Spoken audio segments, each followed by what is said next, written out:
जिन लोगों ने मेरे चैनल को सब्सक्राइब नहीं किया वो सबसे पहले मेरे चैनल को सब्सक्राइब करें और बेल आइकन को ज़रूर प्रेस करें ताकि वीडियो का आने वाला हर नोटिफिकेशन सबसे पहले आपको मिले।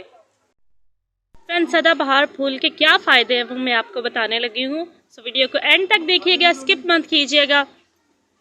ये जो फूल है, जदीद माहिरीन ने तहकीक करके ये साबित किया है कि इस फूल से शुगर लेवल कंट्रोल होता है, हाई बीपी कंट्रोल होता है और भी बहुत से मसाइल जो है वो इससे कैंसर की वबा भी ख़त्म की जा सकती है। तो इसको आप इस्तेमाल कर सकते हैं। इसकी 3-4 पत्तियाँ रात को पानी में भिगो के सुबह नहार मुँह इस्तेमाल कर सकते हैं या इसको चाय बनाकर वो भी आप इस्तेमाल कर सकते हैं। तो ये बहुत ही फ़ायदेमंद होगी।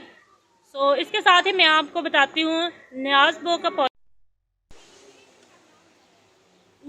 के पौधे के बारे में मैं आपको बताती हूँ। चलो, ये पौधा पुदीने की नस्ल का ही है, लेकिन इसमें क्या फ़ायदा है, ये स्टमक के लिए बहुत ही फ़ायदेमंद होता है। ये मैदे की हीट को ख़त्म करता है और इसकी खुशबू से कीड़े मकोड़े जो वो आपके नज़दीक नहीं आते। अगर आप इसकी पत्तियों को मसल के अपने फेस पे और हैंड्स पे लगाते हैं तो आपको डेंगू या कोई भी मच्छर नहीं काटेगा, मच्छर आपसे दूर रहेगा।